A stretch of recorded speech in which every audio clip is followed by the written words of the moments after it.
If you're one of those people counting the days until summer, I hear you. But I'd also love to offer an opportunity to embrace the moment. Don't let the cold keep you indoors. Teresa Hagerty from Cascade Mountain Adventures has 5 trails that are great for winter hiking. You have 5 hikes that we have to check out during the winter. I'm excited to talk about that. What is first? Close to Seattle, our first stop in the tour is going to be outside of North Bend in the Middle Fork Snoqualmie area, the Pratt River Trail. This incredible trail is 6 miles out and back, rolling terrain, mostly flat, and it follows the shores of the Middle Fork Snoqualmie River through some of the lushest forest and most incredible moss formations that you'll ever have the opportunity to take in.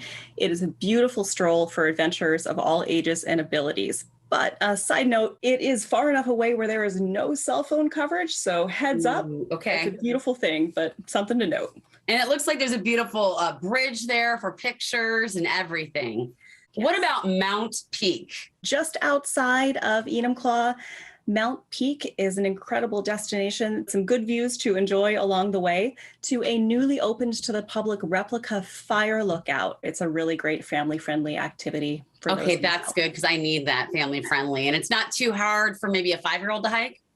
I believe in your 5-year-old. They can definitely do it. And the elevation on this one, it tops out at 1,800 feet. So, well, it's not. Copy that. All right. What about Lake Wenatchee State Park? This is a really great spot, not too far out of Leavenworth. Wenatchee State Park is a beautiful year-round destination, but in the wintertime, it's particularly magical. There are miles of groomed snowshoe trails and cross-country skiing, if that's something that is of interest. Yes. That is easy to access and a really great spot to check out a winter sunset. That sounds beautiful. But bring your headlamp for the way back. Definitely. And your snow park permit. This is a snow park lot in the wintertime, but they're easy to grab at locations all around the state. Copy that. All right. What about Riverside State Park? Riverside State Park is just about 10 miles outside of Spokane, but it feels like a world away.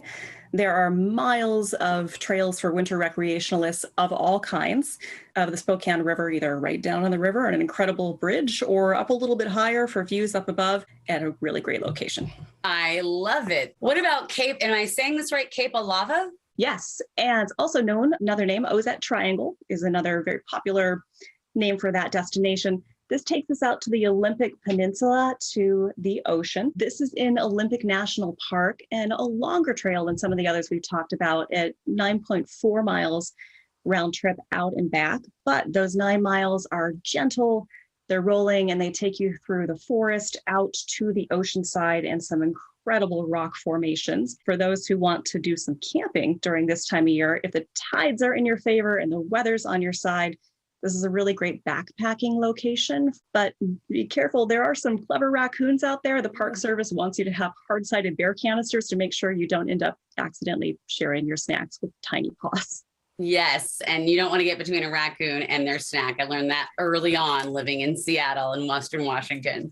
All right, well, what are some important things to keep in mind when we're hiking during the winter? So you're always going to want to make sure to have your 10 essentials on board. If that's unfamiliar, that's a great place to start for hikers all year round, and make sure you've got your backpack stocked with the things you're going to need all the time. Mm-hmm. For the winter season, there's a few things I also want to show you that you're always going to find in my backpack.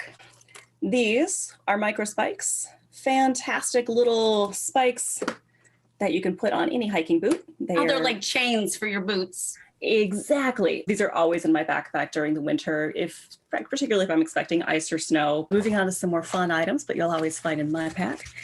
This is my well-worn and well-loved sit pad. Seems a little strange, but this is a thing to put down on the snow, on the wet ground, so you have a nice place to sit when you get to that beautiful viewpoint to really take it all in. When it's cold out, what's better than hot cocoa or a nice cup of soup? Last but not least, do want to note, it's so important, of course, all the time, particularly in the winter, know what the roads are doing, know what the weather's got in store for you. When in doubt, incredible resource in the state, WTA, Washington Trails Association. You can find them at WTA.org, tell you all about recent trail conditions and give you the information you need to know. Forest rangers, national park rangers are also your best friends if you have any questions. And for those looking to get a little bit more feisty out in the snow conditions and venture further, please do take a look at the education services offered by the Northwest Avalanche Center. You'll find them at nwac.us. They offer incredible free education. I love those ideas.